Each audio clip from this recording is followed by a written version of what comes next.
दोस्तों, अगर मैं आपसे ये कहूं कि 1971 में अगर बांग्लादेश बना तो उसमें भारत और उस वक्त की मुक्ति वाहिनी से ज्यादा खुद पाकिस्तानी फौज का रोल था, तो आपका क्या रिएक्शन होगा?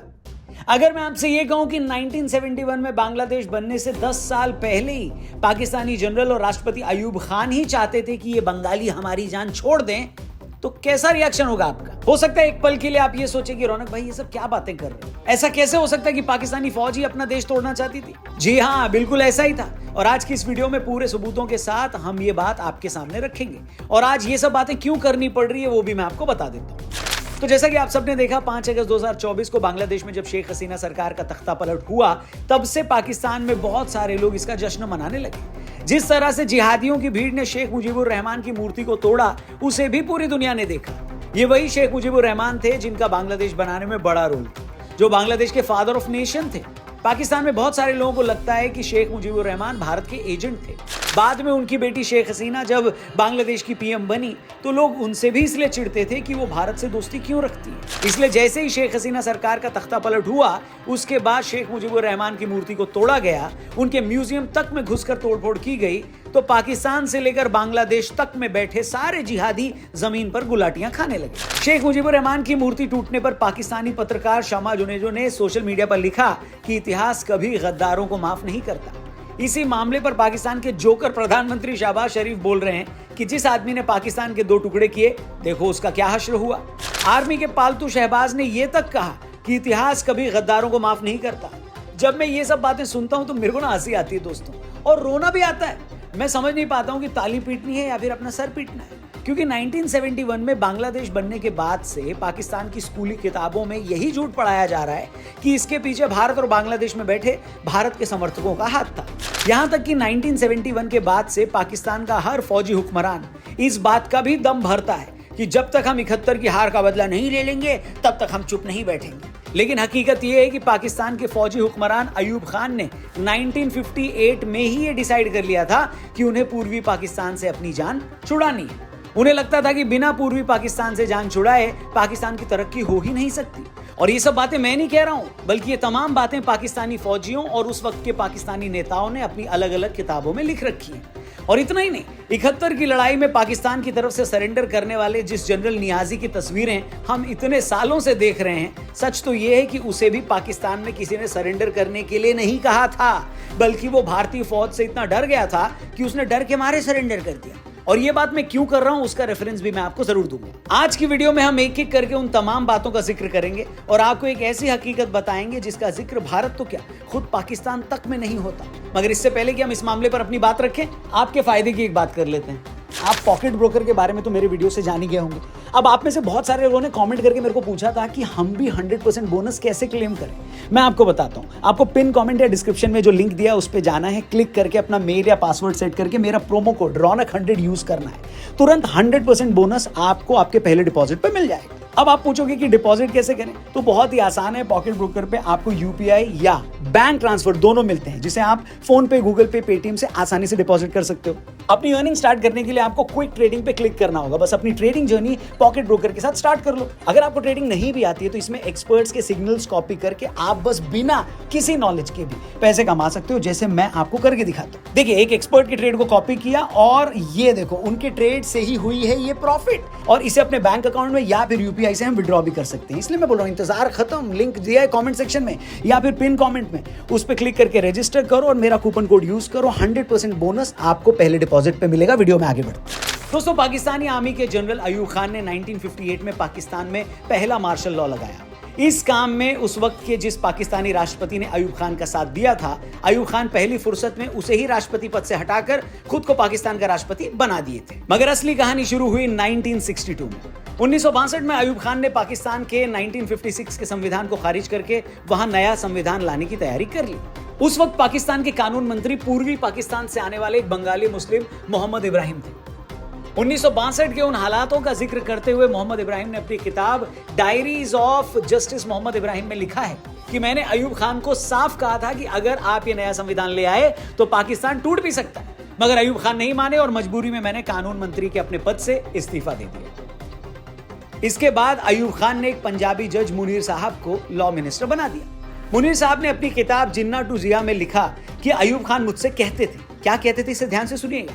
अयूब खान जज मुनीर से कहते थे कि यार ये बंगाली हर वक्त शिकायतें करते रहते हैं, तुम इनसे हमारी जान छुड़ाओ। मतलब पाकिस्तानी राष्ट्रपति जो वहां का आर्मी चीफ भी रहा था, वो खुद 1962 में ये मन बना चुका था कि पूर्वी पाकिस्तान के बंगालियों को हमें साथ नहीं रखना है।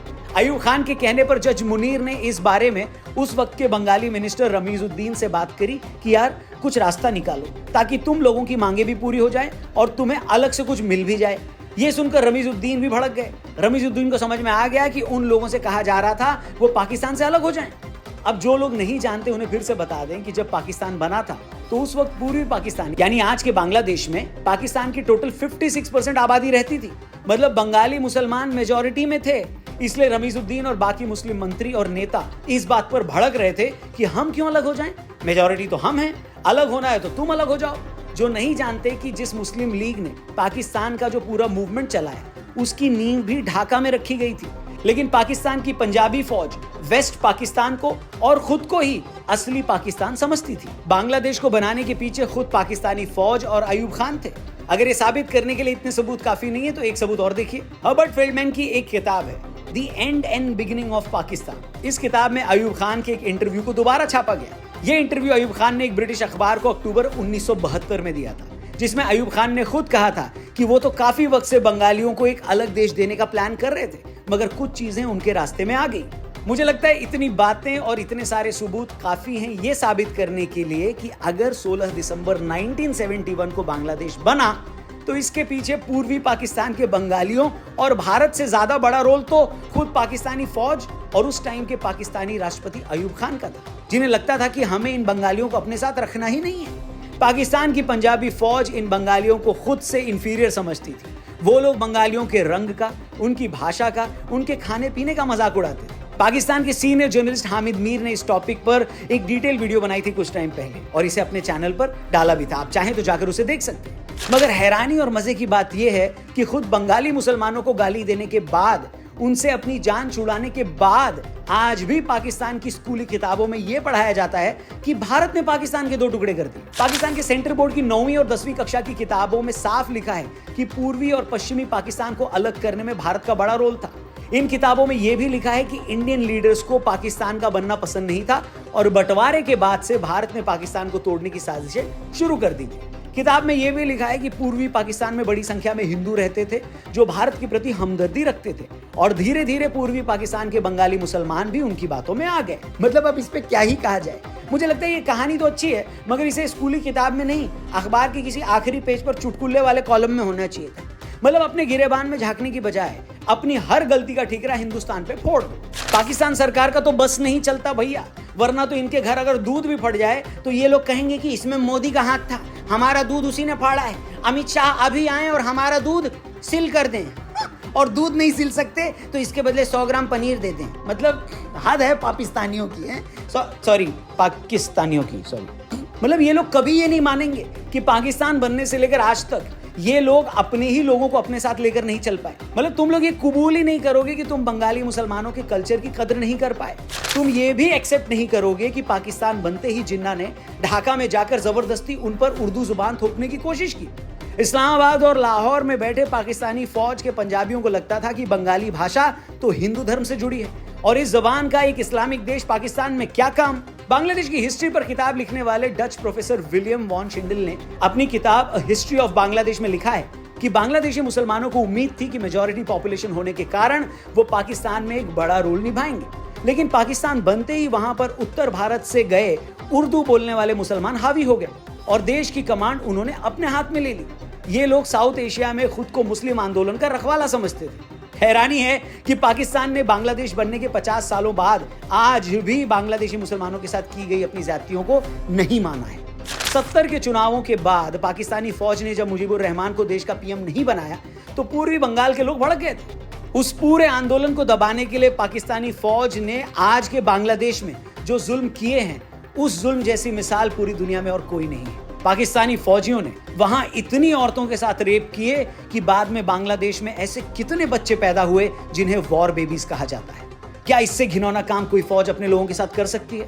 बताइए। कश्मीर में एक वक्त पत्थरबाजों से निपटते वक्त अगर किसी एक को भी रबड़ की गोली लग जाती थी तो पाकिस्तानी सरकार उस एक घायल व्यक्ति की भी तस्वीरें दिखाकर यूएन में यह साबित करने की कोशिश करती थी कि देखो भारत अपने ही लोगों के साथ कैसे जुल्म कर रहा है। और खुद पाकिस्तान का कैरेक्टर यह है कि उसके फौजी अपनी ही देश के औरतों के साथ रेप करके उनको सबक सिखाते थे। 71 के युद्ध में भारत ने पाकिस्तानी फौज को जब दौड़ा कर मारा था, सिर्फ 10 दिन में उनकी फौज ने सरेंडर कर दिया था। हमने पाकिस्तान की हजारों हेक्टेयर जमीन पर कब्जा कर लिया था। उसके बाद शिमला एग्रीमेंट हुआ था।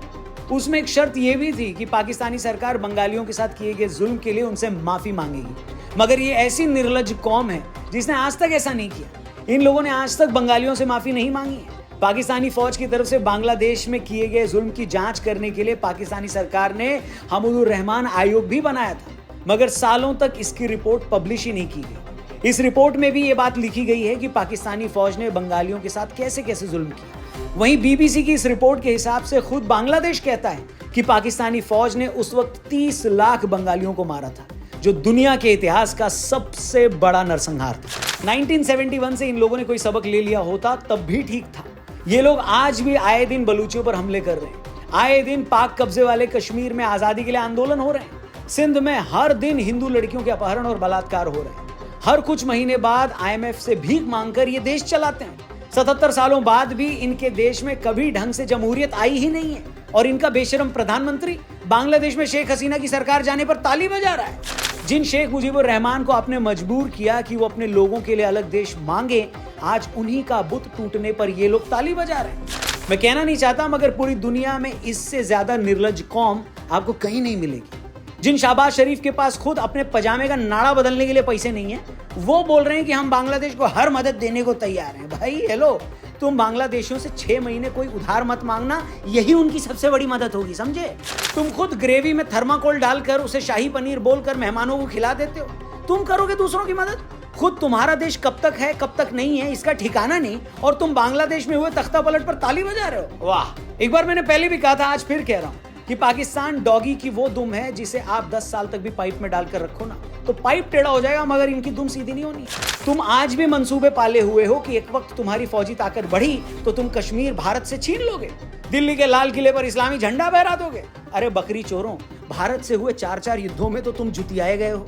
ऊपर से मैंने हामिद मीर साहब की जिस वीडियो का जिक्र किया था, उसी वीडियो में हामिद मीर साहब ने यह भी बताया कि 1971 में जब पाकिस्तान के 90,000 फौजियों ने भारत के सामने सरेंडर किया था, तब उन्हें सरेंडर करने के लिए कहा ही नहीं गया था। हकीकत यह है कि भारतीय फौज से गिरने के बाद पाकिस्तान के lieutenant general Amir Abdullah Khan Niazi इतना घबरा गए थे कि वो बच्चों की तरह रोने लगे थे। उन्हें लग रहा था कि कहीं कोई उन्हें मार न दे। उन्हें ऊपर से ये ऑर्डर मिला था कि सीज फायर कर लो, मगर उन्होंने घबराकर सरेंडर कर दिया। बकरी चोरों, ये औकात है तुम्हारी फौज की, जिनके दम पर तुम भारत से कश्मीर लेना चाहते हो। जिसका फौजी जनरल वॉर के मैदान में पैंट गीली कर दे, उसके बाकी फौजियों की क्या हैसियत होगी बताओ। तुमसे अच्छे तो हमास के लड़ाके हैं, जो 10 महीने से इजराइल जैसी ताकतवर फौज से जैसे तैसे लड़ तो रहे हैं, और तुम्हारे 90,000 फौजी इतने फट्टू थे कि बिना लड़े ही 10 दिन में सरेंडर कर दिया। दुनिया की तारीख में किसी फौज ने ऐसी नपुंसकता नहीं दिखाई होगी। ऐसे लोगों को फौज में भेजने से अच्छा है कि इनसे ईद के मौके पर औरतों को मेहंदी लगवा दो। वैसे भी अपना पिछवाड़ा लाल करवाने से अच्छा है किसी बहन बेटी के हाथ लाल किए जाए। बाकी तुम्हारी बेइज्जती में अगर कोई कमी रह गई हो तो जरूर बताना, क्योंकि मुझसे जो बन पड़ा मैंने सब कर दिया है। कुछ कमी रह गई होगी तो लोग कमेंट सेक्शन में बता देंगे। अपने पड़ोसी के लिए अगर आप कुछ 2 शब्द लिखना चाहते हो तो कमेंट बॉक्स खुला है, लेकिन ये वीडियो भी हर एक दोस्त से अपने जरूर शेयर करिएगा, क्योंकि सच जानने का हक सबका है। हमारे चैनल को भी जरूर सब्सक्राइब करिएगा। जाने से पहले एक बार फिर से याद दिला दूं, पॉकेट ब्रोकर पे रजिस्ट्रेशन करना मत भूलिए। यूज करिए मेरा प्रोमो कोड रौनक100 और पाओ एक्स्ट्रा 100% बोनस। जल्दी से ट्रेडिंग स्टार्ट करो। जल्दी मिलते हैं एक और जबरदस्त वीडियो के साथ। जय हिंद, जय भारत।